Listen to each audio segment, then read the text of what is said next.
Well, good afternoon, ladies and gentlemen. I'm Dave Deptula, Dean of the Mitchell Institute, and welcome to the release of our newest report, Ensuring a Spacepower Advantage in Prolonged Competition. Now, I think all of you are very aware that space operations have become the front line in the competition with China. Space capabilities and effects are the crucial underpinning of all U.S. military operations in every theater. They're interwoven into the fabric of the daily lives of all Americans and, quite frankly, billions of civilians around the world. The United States cannot have a day without space, militarily or otherwise. Now, China believes that gaining a leadership position in space is foundational to supplanting the United States' global leadership, allowing them to pursue their expansionist totalitarian goals in space would have dire ramifications. America's future security demands gaining and maintaining an enduring space power advantage, and that's an undertaking that requires securing space superiority. Now, we know that competition between strategic powers can last decades. The range of potential challenges we'll face during this ongoing competition is expanding as our national interests in space continue to grow. To this end, the Mitchell Institute Spacepower Advantage Center of Excellence convened its inaugural space workshop in October 2024. The workshop assembled 55 subject matter experts from government, industry, and academia to examine the Space Force's theory of competitive endurance set against a set of potential challenges over the next 25 years. The insights and analysis from this workshop mark the most comprehensive examination of the Space Force theory to date. To discuss their report and its recommendations, we have with us Charles Galbraith and Jennifer Reeves. Both are senior resident fellows here at the Mitchell Institute Spacepower Advantage Center of Excellence, and they're the driving force behind the workshop and the report. We're also joined by two industry experts who served as team leads during the workshop. First is Arnie Streeland from Northrop Grumman, and second, Otis Winkler from Kratos Defense. Their insights and leadership were invaluable to the success of the workshop. So gentlemen, thank you both for joining us today. So with that, let's roll into an overview of the paper that captures the results of the workshop. So over to you, Charles and Jen. Thank you, General Deptula. Appreciate those opening remarks, and thank you all for joining us today. If we could pull up the slides, we'll walk through those here.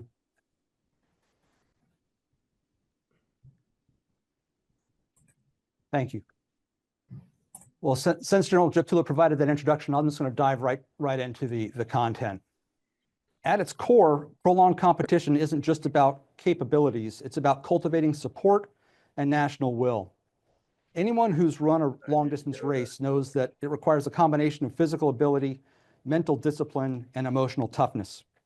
The same is true for a country in competition, but these factors manifest as the will of the nation, and we must be prepared for a marathon, not a sprint. A key element of the workshop was evaluating how the Space Force's theory of success, known as competitive endurance, might perform over time. Activities related to the tenets of competitive endurance proved critical throughout the workshop. However, post-event analysis identified that the tone of preserving a status quo rather than pursuing victory is a potential issue impacting the identity and culture of the Space Force.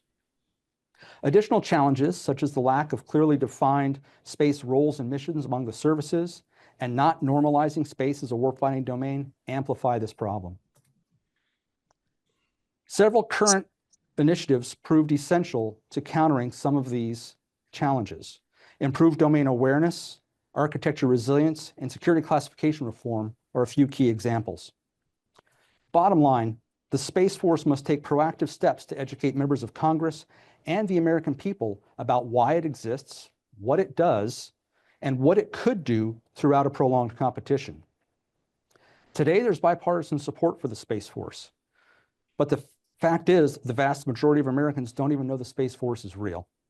Over time, this could lead to an electing officials who don't value the service and fail to prioritize the resources needed to overcome the challenges of the future.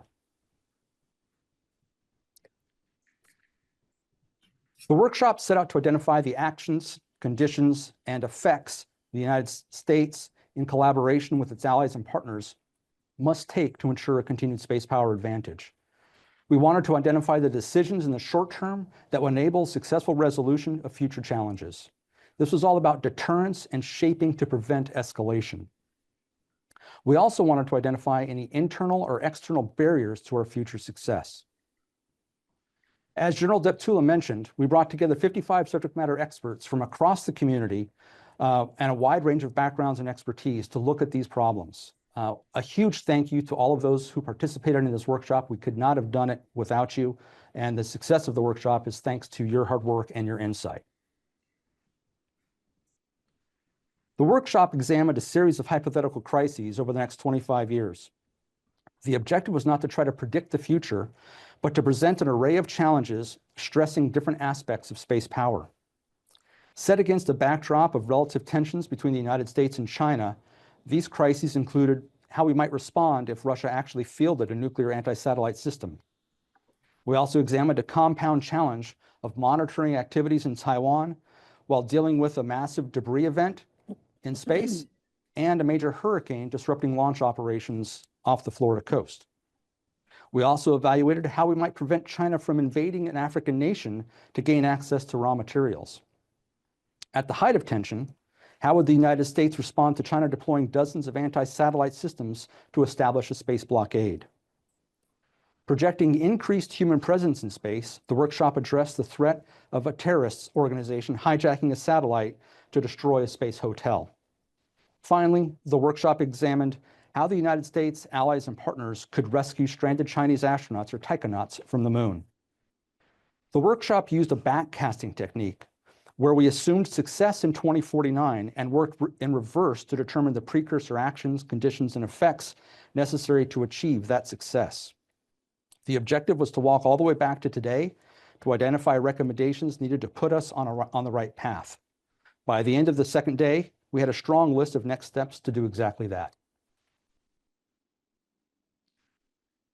55 SMEs, divided into 4 teams, contributed to the following key takeaways. The first 4 may be considered points of departure, while the second 4 reiterate acknowledged talking points. Further, I will discuss observations made by our Mitchell Institute supporters. So in 2007, the Chinese demonstrated their technology and willingness to use it in shooting down their own defunct satellite with a direct ascent anti-satellite, an ASAT. This act of hostile intentions changed the nature of the space domain. But it took the United States 12 years to recognize and fully declare space as a warfighting domain, with the establishment of U.S. Space Command as a geographic combatant command, as well as the establishment of the U.S. Space Force to focus on the fight in space. 5 years hence, we continue to struggle in normalizing the space domain as a warfighting domain, and this was apparent throughout the workshop. Many participants still thought of space as a sanctuary where only strategic actions could take place. Many treated it like the old days, where any offensive action in space must be considered on par with the use of nuclear weapons. And as we'll mention several times, everything about the domain continues to be classified in a way that hampers collaborative activities. This further branched into roles that Guardians play as warfighters stewarding a warfighting domain. We found that many put the sanctity of the domain ahead of the need for military options, with considerations for debris mitigation far outweighing the need for action against an aggressor. As warfighters, Guardians must be prepared to offer a range of options to decision makers, along with articulating the risks of each, instead of simply censoring themselves to immediately avoid any level of debris creation. Then we must step back into a larger conversation about how U.S. Space Command and the Space Force fit into the construct of national military space. The first Trump administration stood up these 2 organizations to streamline the activities in government space, but instead of fewer organizations, involved in the enterprise. 5 years later, there are more. There must be a clear definition on what each of these organizations is responsible for now that we have both a combatant command and a military service solely dedicated to national security space. This will alleviate costly duplication of effort and make clear across the spectrum of hostilities who is responsible for what. This will further codify the Guardian identity as warfighters who operate in a warfighting domain. And those things underpin public and further congressional support, both necessary to resource the service properly. After roles and missions of the governmental and military organizations are refined and understood, we must be more deliberate in how we employ our commercial partners in national security space. While there are uniquely military space operations that use civilian contractor support, there is also an incredible number of dual-use capabilities serving both commercial and military interests. The Space Force should lead in how it uses commercial capabilities for warfighting effects and activities instead of letting commercial solve it first, which was often the refrain from our military guardians.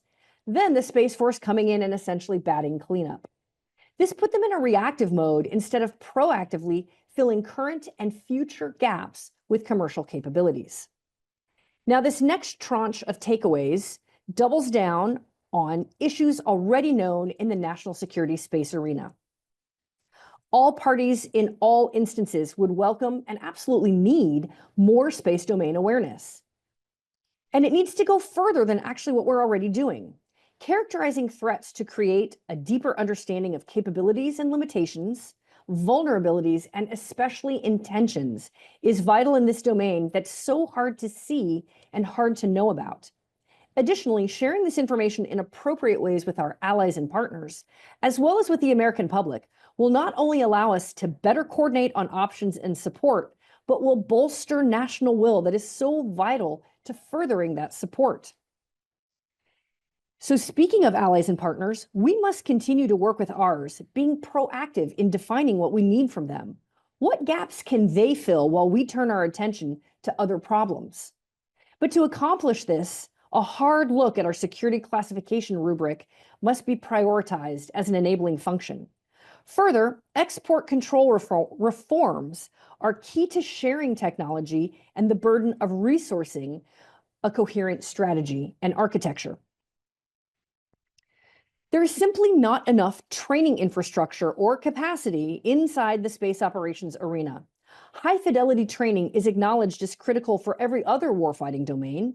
It is for space operations as well, but it must be emphasized and resourced. One of the many upsides is that training and exercising with our allies and partners will reinforce those operational relationships that are so important. And again, speaking of allies and partners, the U.S. must lead the establishment of international norms across the entire space enterprise. Responsible behavior is nascently defined and then not in the context of recent audacious actions. Declaring a range of consequences for those conducting irresponsible or even hostile actions in space should certainly help quell those actions. Finally, leading and defining interface and safety standards will not only help the entire spacefaring world, but will put the U.S. in the lead to take advantage of our own technologies. The 55 workshop participants were divided into 4 teams. Each team was then supported by 3 Mitchell Institute personnel who didn't technically participate, but took keen observations and detailed notes, keeping the teams on track for their workshop deliverables. While these folks were categorically not space SMEs, they are experts in military operations, including fighter pilots, bomber pilots, RPA pilots, and cyber warriors. They observed the workshop through the lens of their operational expertise and provided a useful set of observations that I will go over now. While we know that restrictive policy, limited budget, and personnel shortfalls constrain what's in the realm of the doable, we believe that the theory of competitive endurance may be leading to some unintended consequences. By focusing on solely surviving competition instead of winning, while putting the sanctity of the domain above all other objectives, Despite our adversaries not doing the same, we believe we are eroding the warfighting mindset necessary for a military service. We believe that popular support, and by extension, congressional support, will wane for a military service not focused on winning. And this is a cycle. With less national support and will, funding dries up. Questions about the need for a military service exclusively for space become more prevalent, and it ultimately undermines our ability to create that space power advantage that underpins all military operations. Ultimately, the lack of understanding about the purpose and role of the Space Force, as well as all the other space agencies involved in national security space, puts at risk our ability to maintain a space power advantage. The bottom line is that space is a warfighting domain, and that's not just a bumper sticker slogan. There is much behind making space a warfighting domain, and it must be acted on and realized. Charles, back to you. Thanks, Jen. As Jen pointed out, the need to normalize space is foundational to growing support, increasing capability, and integrating effects. But there are several barriers to this normalization. First is the existing policy that prevents the deployment of weapons in space to secure our interests there. This undermines the rationale for the existence of a separate military service, devalues the benefits of space, and grossly underestimates the risks posed by China's aggressive behavior there. Overclassification in space is a long-standing issue. It not only prevents effective operational integration, but also prevents a deeper understanding and appreciation for the importance of space operations. Unlike other warfighting domains, most people don't have a direct physical interaction with space. The lack of visceral contact makes it difficult for many to appreciate and understand space operations. Compounding this is the highly technical nature of the field that makes it difficult to convey in plain, simple language what is happening and why. Another barrier is the fact that in every other physical domain, our combatants are directly present in it, with skin in the game. We're not advocating that placing Guardians in space just to have lives on the line. Mission necessity needs to dictate when and where Guardians will be integrated into the domain, which brings us to our next issue.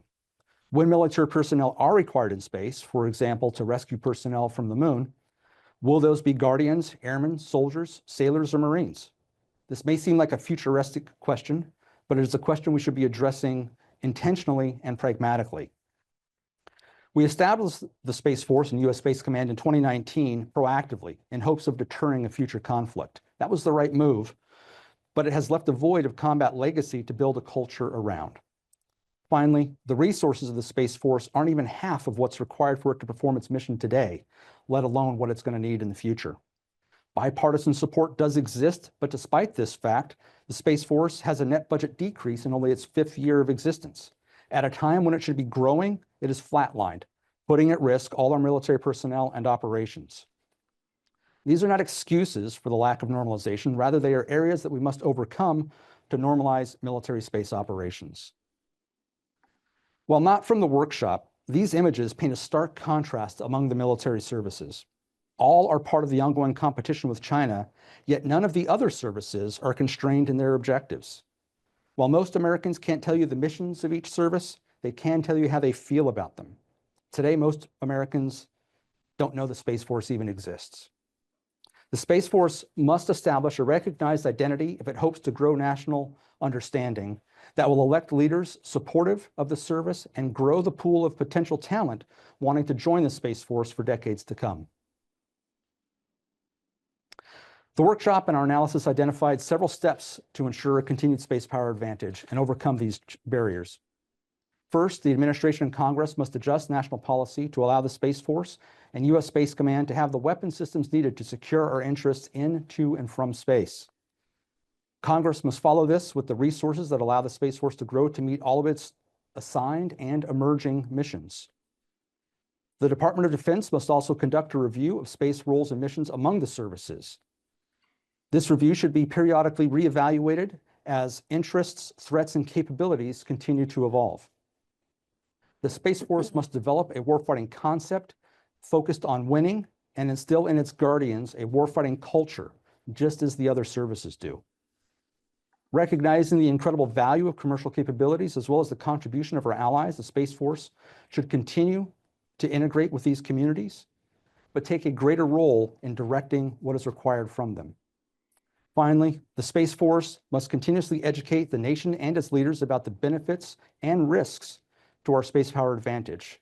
This can cultivate support and national will, critical to prevailing in a prolonged competition. So with that, General Deptula, I'll hand it back over to you. Yeah, well, thanks very much, Charles and Jen, for that summary. You all make some outstanding points.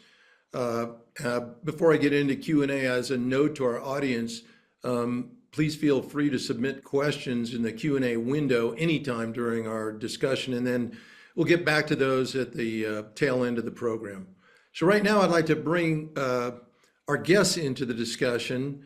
So Arnie and Otis, the overarching recommendation regarding the need to articulate the Space Force mission seems pretty straightforward.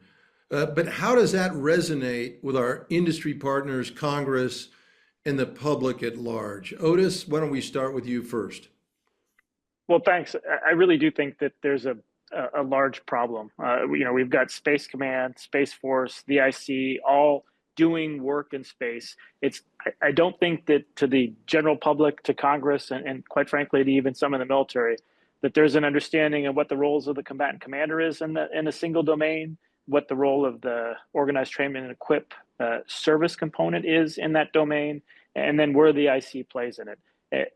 We haven't really defined what those differences are, and it shows as we played out in the war game. It showed, as well as it shows in when you go and talk to people either on the Hill, members of Congress, or even the staff on the Hill, as well as the members in the forces themselves. Arnie, your thoughts?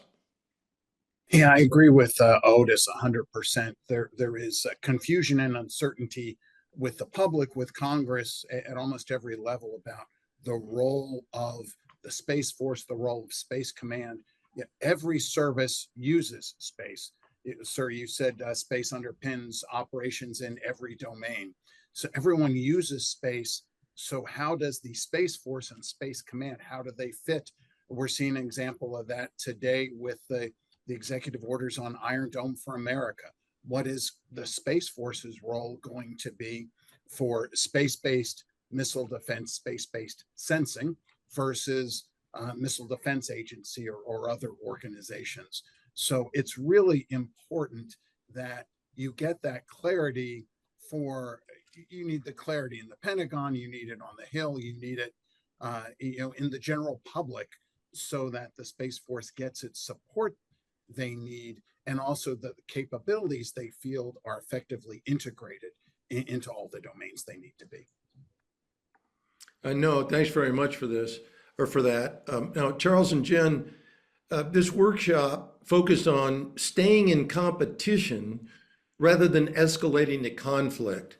But even with that, the report talks about the need for a strong warfighting ethos and the need to win and not simply endure. Could you share with the audience why this distinction is such a critical finding? Yeah, thank you for that. So the objective is to deter conflict, and that's true for any military service.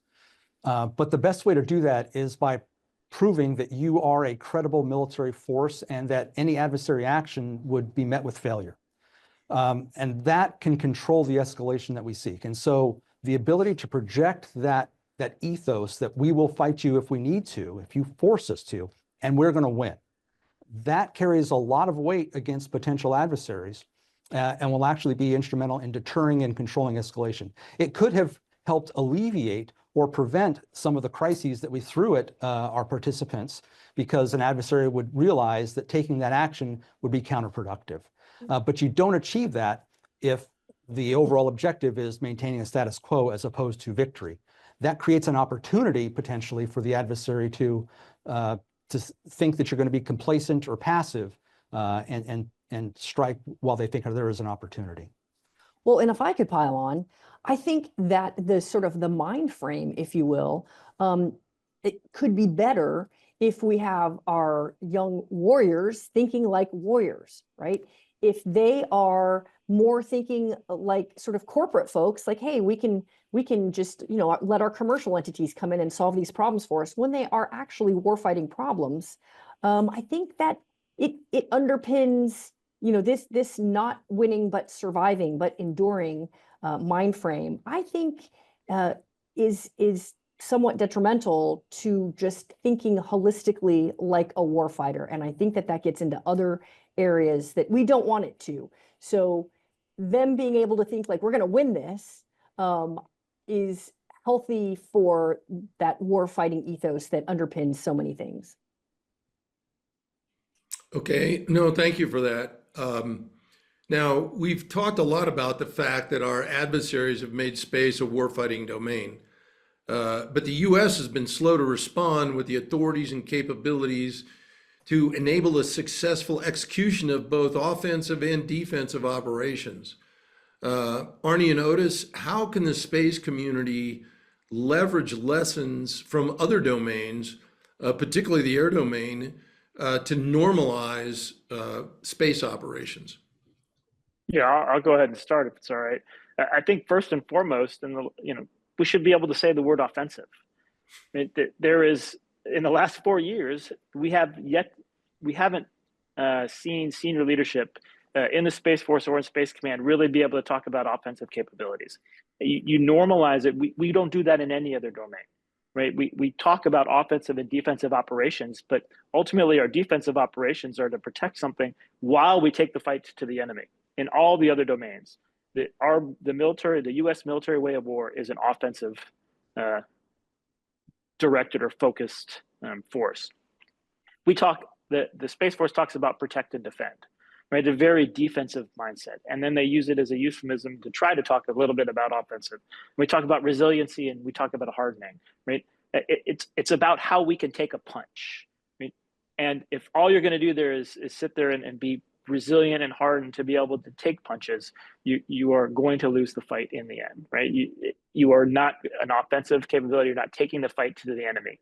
I think we have to start putting in place our ability to take the fights to the enemy, just in communications to the American people and to the other stakeholders that we have.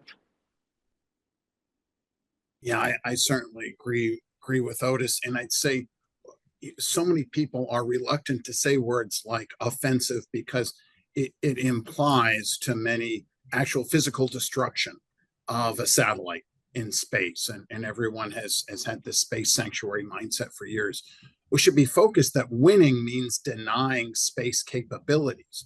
Maybe you don't physically kill the satellite because that may not be in our best interest either because of the larger debris problems. You should be focused on denying space capability, which could happen in a number of ways. So be willing to talk offensive, defensive, and those are essential for at multiple levels. For deterrence, you need to be able to come forth and say, these are the actions we may take towards an enemy to ensure capability in space. And for integrating with our joint and coalition partners in a joint fight, you need to be able to openly say, here's our capabilities and limitations to integrate space into the fight. And just using words, right? General Whiting has talked about space fires, because that's a way of integrating with the other services, speaking in terms like the Army uses direct and indirect fires, using terms that make sense and make integration sense in a joint fight. Those are all essential if space is going to be integrated and effective in future conflicts. Yeah, let me add here that it's really, fires is an anachronistic term. What you both are talking about is achieving effects, both offensive and defensive, to facilitate our objectives in space. And we need to embrace that approach because it's not always about lethal application of fire. So we have to stop using this pre-industrial age Napoleonic terminology that the Army continues to cling on to and infect the rest of joint force operations. The other point I want to underline that both of you made is, or implied, okay, because you're being nice, but we just went through an administration whose policy was not to discuss or embrace the ability to achieve offensive effects in space, whether those effects were achieved through application of effects inside the atmosphere or externally. And that needs to change with the next administration. Just a kind of couple of points to highlight what you said. Now, this workshop also focused, not also, but it did focus on the theory of competitive endurance. So let's take a look at how each of the three tenets of competitive endurance played out in the various workshop crises. Jen and Charles, what stands out to you about space domain awareness and avoiding operational surprise? Well, the first thing that I would like to say is that it's challenging, right? Space is a domain that we can't see for ourselves. We can't, we're not physically in it by and large. And so it's a challenging thing to do. Now, it is something, space domain awareness is something that we have been doing for a very long time with the advent of the space age. But what we're realizing, especially with the advent of what happened in 2007 and the Chinese and their very notable action of this direct ascent ASAT, what happened is it changed the nature of the space domain. And it wasn't that they could do it. There were several countries at the time who had the technology to be able to do that, but it's that they would do it, right? And so I go back and think about intent and how important intent is for the various spacefaring nations and what they do in the domain. So, as I mentioned earlier, I think it's very important that not only do we have a good picture of physically what is happening in the domain, but we have to understand more. What does it mean? What are the vulnerabilities? What are the limitations? And certainly, what are the intent of the various spacefaring nations that are doing things out there? And how does that affect us? And then what do we need to do about it, right? So in all of our scenarios, all of our crises throughout the workshop, space domain awareness was absolutely critical. Whether it was identifying the nature of the nuclear ASAT or how China might be using space to conduct expeditionary operations, or who hijacked the satellite that they run into a space hotel, or what was the nature of the challenge facing the Chinese astronauts on the moon. Understanding through domain awareness was absolutely critical to formulating response options. And this required awareness, but it also required awareness that we could share with our allies and partners, as well as with the American people, so they understood the consequence. But it also required a deep level of understanding about the intricacies so that we could formulate both diplomatic and military options to respond to de-escalate these situations. So domain awareness in multiple domains of space, as well as at multiple levels to share that information with our allies and partners. Well, thanks for that. Now, architecture resilience and the ability to deny a first mover advantage in space has driven a transition to the use of proliferation in low Earth orbit constellations. So how did resilience factor into the workshop, especially since you didn't escalate to conflict?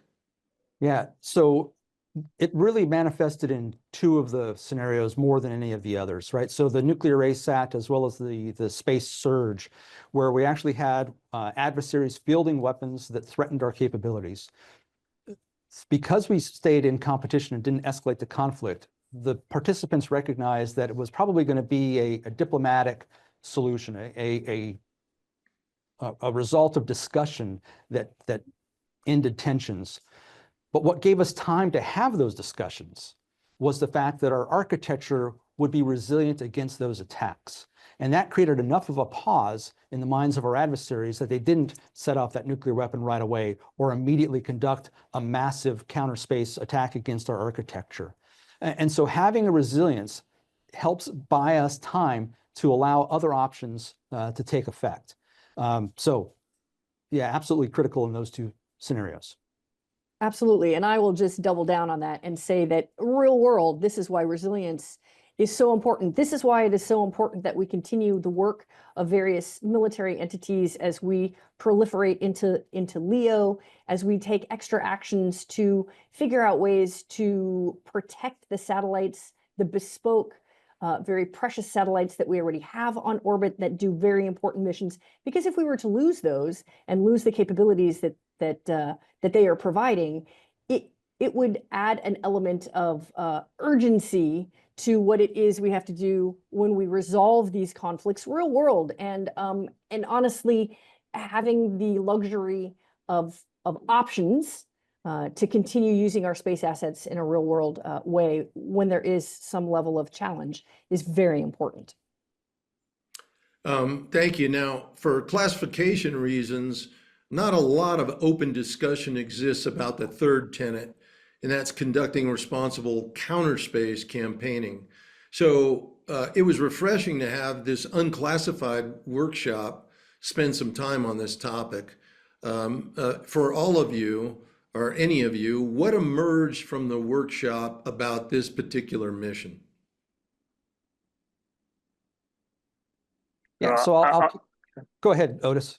I was just going to say one of my big takeaways in the group I was leading was the paradigm of space as a sanctuary, and this idea that of peaceful space and not a warfight. Not some of them had a hard time contemplating it moving into a warfighting domain, and so there was a real paradigm shift that I saw as they worked through some of these problems in counterspace campaigning.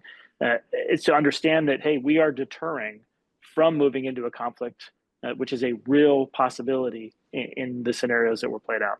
I think there was you saw a shift, but there was an underlying premise of this is a peaceful domain. And so I think that inculcating this idea of space as a warfighting domain, we still have a little bit of a ways to go with some of the players. Yeah, I'll just pile on that, in some of the crises that we identified, having an offensive and defensive counterspace capability actually helped de-escalate the tensions. We could prevent China from invading an African nation because we could disrupt their access to space that was essential for them to project power forward. We could protect the lives of civilians on a space hotel because we could intercept a satellite that had been hijacked or potentially hijack it ourselves, right? There's a variety of techniques that are available out there. So when we talk about the need for offensive and defensive weapons in space, it's not just about having an all-out battle in space. It can actually be used very tactically to control escalation and diffuse potentially crisis situations. Yeah, and I just add, this deterrence doesn't work if you can't tell people about it. So there's a balance of disclosing capabilities, not just to message to adversaries, but for our own forces to exercise, work together, be comfortable about how to use this technique. Because the first time you want to try just the C2 link, the C2 network and TTPs for a space weapon isn't the first time you want to use it in conflict. You want to exercise. You want people comfortable with how to use those systems so that in a future conflict, the joint force commanders are comfortable using those capabilities. Mm-hmm. Very good. Any other comments on that particular focus area? All right. Well, look, thank you all for that excellent discussion. What I'd like to do now is open this session to questions from our audience. You all know the drill by now. Once I call on you, please unmute your mic, state your name and affiliation before asking your question, or you can submit your questions using the Q&A function. So go ahead and fire up what you might like to pose our panelists. And while I've got one here now. This is for Charles and Jen from Bob Smith. We hit on this a little bit earlier in your discussion, but the need for reform of the classification of space programs came through loud and clear. what should our new political leaders understand about security classification reform and the impact it will have on peer competition? Jen, why don't you start? Yes, sir. Well, I think the most important thing is that it's needed. The second most important thing is that we must be deliberate about it.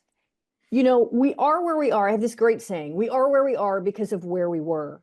And I can vouch personally that much of what we have inside the space arena is classified because of historical constructs, because of historical or ties to historical systems that might not even exist anymore.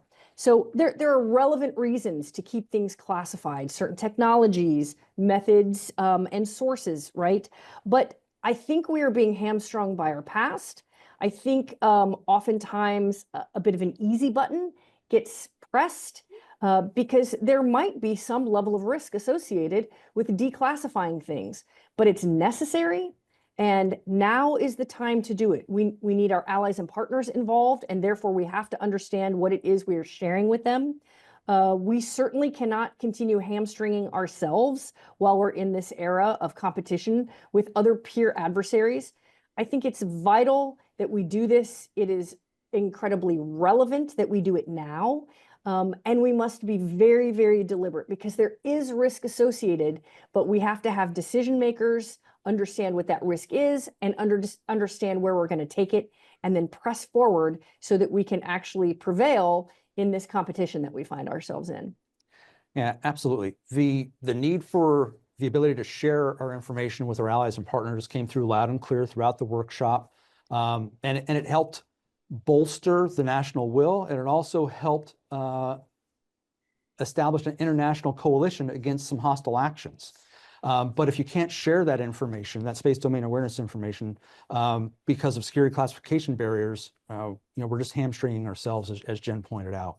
So it's going to continue to be a struggle. Certainly, every military service and every military domain has to keep some things classified because you don't want to reveal any vulnerabilities or capabilities that might enable an adversary to develop countermeasures.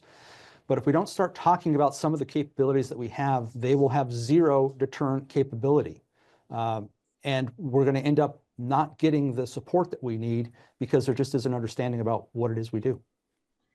Yeah, great point. I'd just like to add from an industry perspective, if people want industry to be responsive for future space capabilities, that requires approved facilities, computer networks, and people. And that process, the process to approve those takes a long time due to processes and lack of qualified people. And so that needs to be fixed if you want industry to be responsive for the space capabilities you need. Great point, Arnie. Teresa Hitchens raised her hand. Go ahead, Teresa.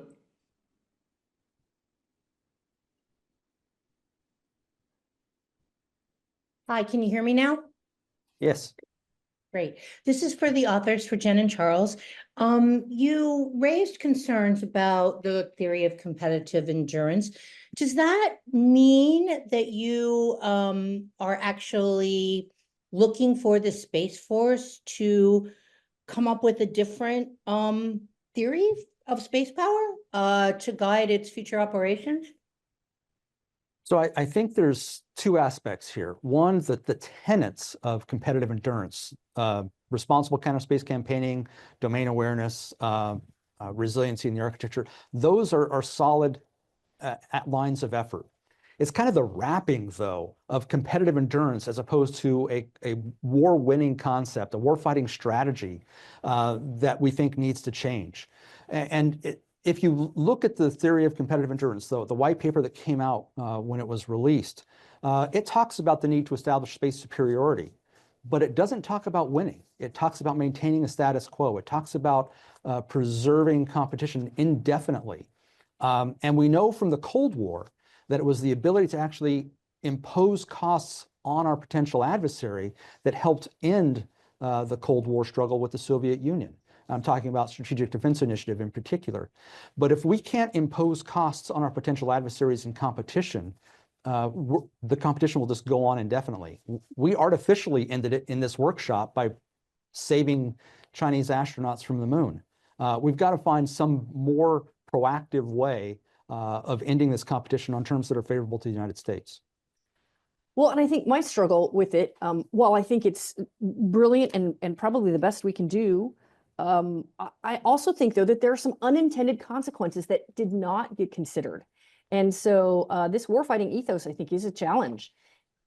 And it will undermine the vast amount of important space operations that underpin everything else.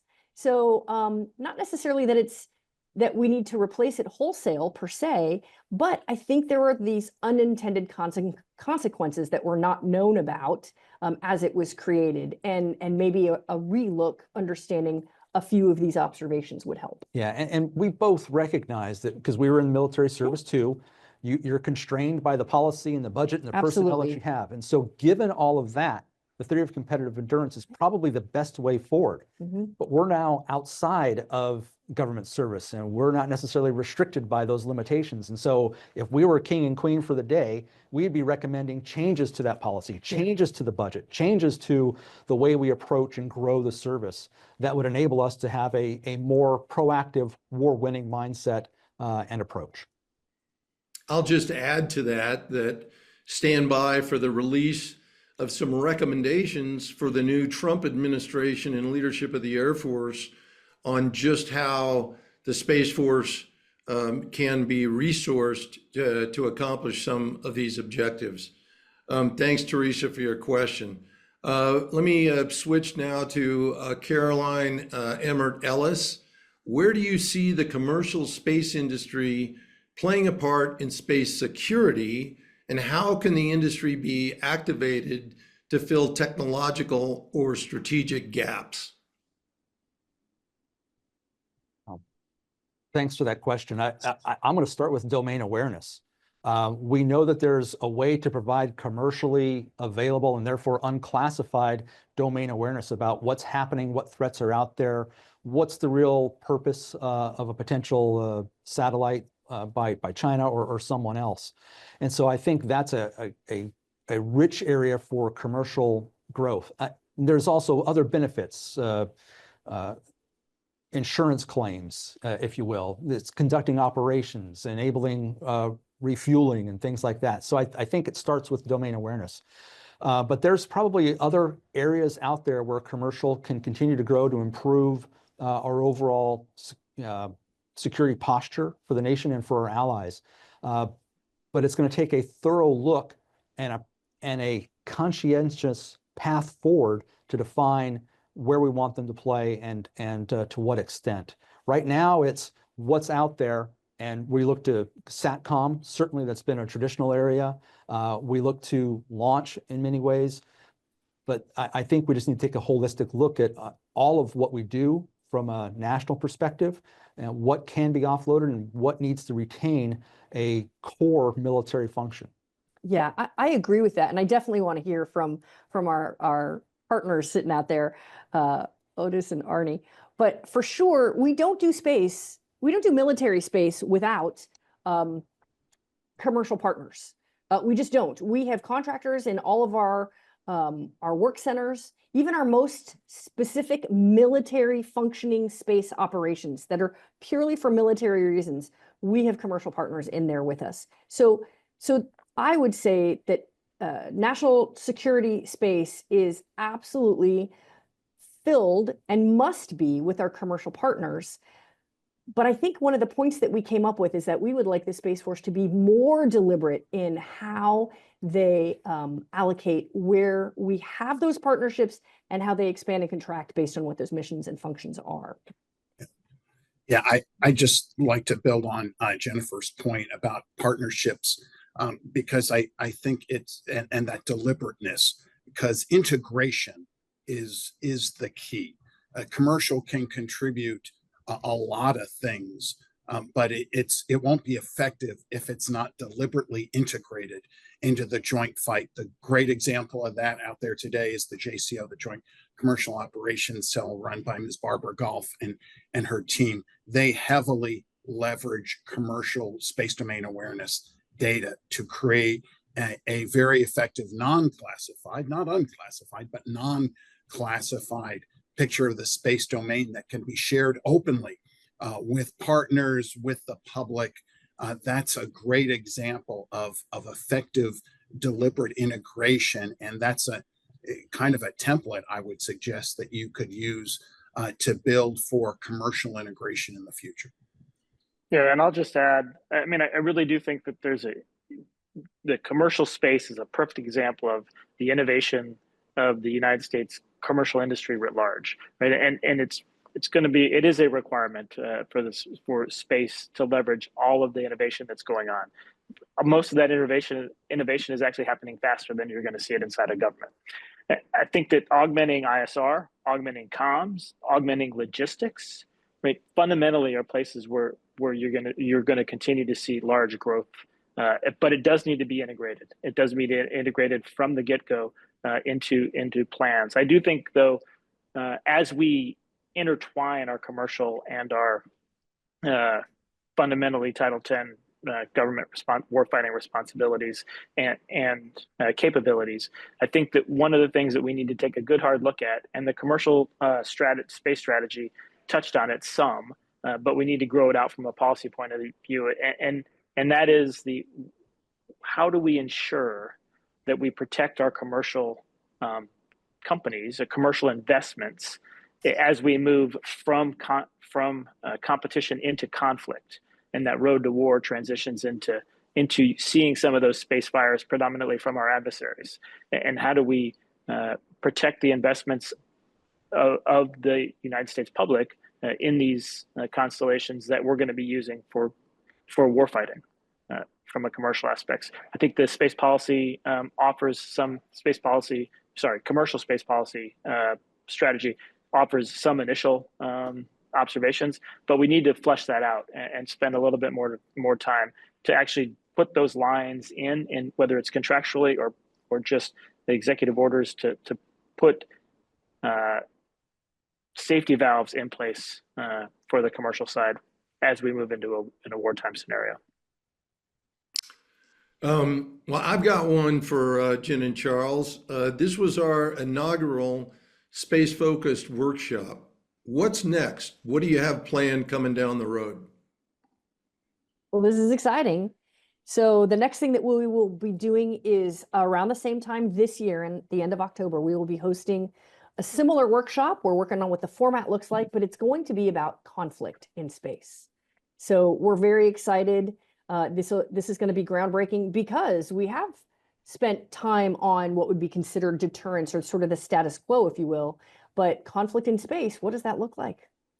Yeah, and at an unclassified level, right? So that's going to create some tension for many people, I know. But I believe we can have a thorough discussion about what does space conflict mean? Where do we draw the line between competition and conflict? There's clear lines, or clearer lines, in the other warfighting domains. Is there a tripwire for space? And so we're really looking forward to expanding the field of thinking in that area, and looking at how, if we ever do go to conflict, how can we end it as quickly as possible on terms that are favorable to the United States and our allies. Well, ladies and gentlemen, unfortunately, we've come to the end of this particular rollout. Arnie and Otis, thanks again for joining us today. Charles and Jen, my thanks to you for a very insightful workshop and report. I know it's a lot of hard work, but I think you've had a dramatic impact. And by the way, that report's now available on our website at mitchellaerospacepower.org. So please go check it out. Now to our audience, from all of us at the Mitchell Institute, please have a great space power kind of day.